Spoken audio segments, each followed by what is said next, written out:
مگر صلاۃ وسطیٰ میں اور نمازیں بھی آتی ہیں۔ یہاں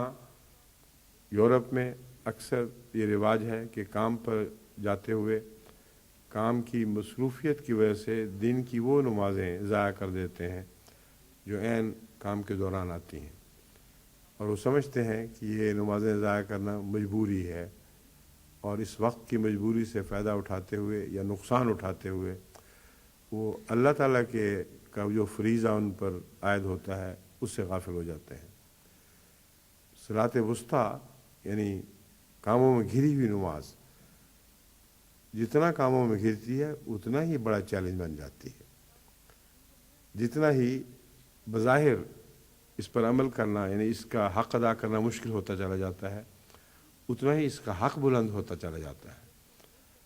اور یہ ناممکن ہے کہ کاموں میں گھری ہوئی نماز سے آپ عدم توجہ کریں اور اپنا گہرا نقصان نہ کریں۔ بس یہ نماز جتنی مصروفیتوں میں آئے اتنا ہی زیادہ آپ کی توجہ کو اپنی طرف کھینچتی ہے، آپ کی توجہ کو اپنی طرف سے دور نہیں ہٹاتی۔ بس وہ ساری مغربی قومیں جن میں ایسی نمازیں خواہ دن کو آئیں یا رات کے کام کے دوران آئیں، ان میں احمدیوں کو خاص طور پر صلاۃ وسطیٰ کا نگران ہونا چاہیے، اور سوچیں کہ اگر وہ کام کی مجبوریوں کی وجہ سے اس نماز کا حق ادا نہیں کر سکتے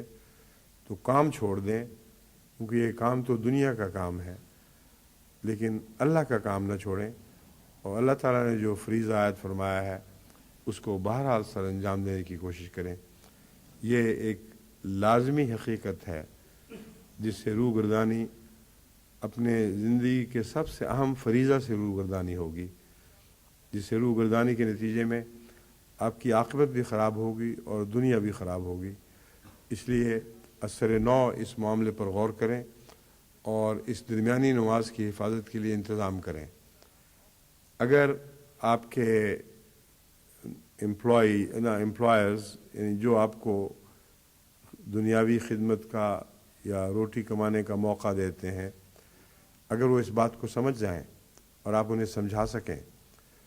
تو پھر کوئی مشکل نہیں، آپ کو عین مصروفیتوں کے دوران بھی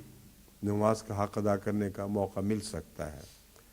لیکن اگر وہ ایسا نہ سمجھیں تو جیسا کہ میں نے بیان کیا ہے، رزق دینا اللہ کے ہاتھ میں ہے، وہی سب سے بڑا رازق ہے،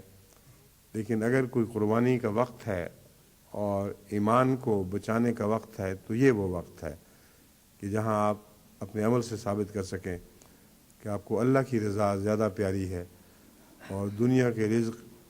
اس کے مقابل پر کوئی بھی حقیقت نہیں رکھتے۔ ان کو وہی مقام دیں جو ان کا مقام ہے، یعنی یہ حقیر دنیا کا مقام، اور نماز کو وہی مقام دیں جو اس کا مقام ہے، یعنی عزت اور بزرگی کا وہ مقام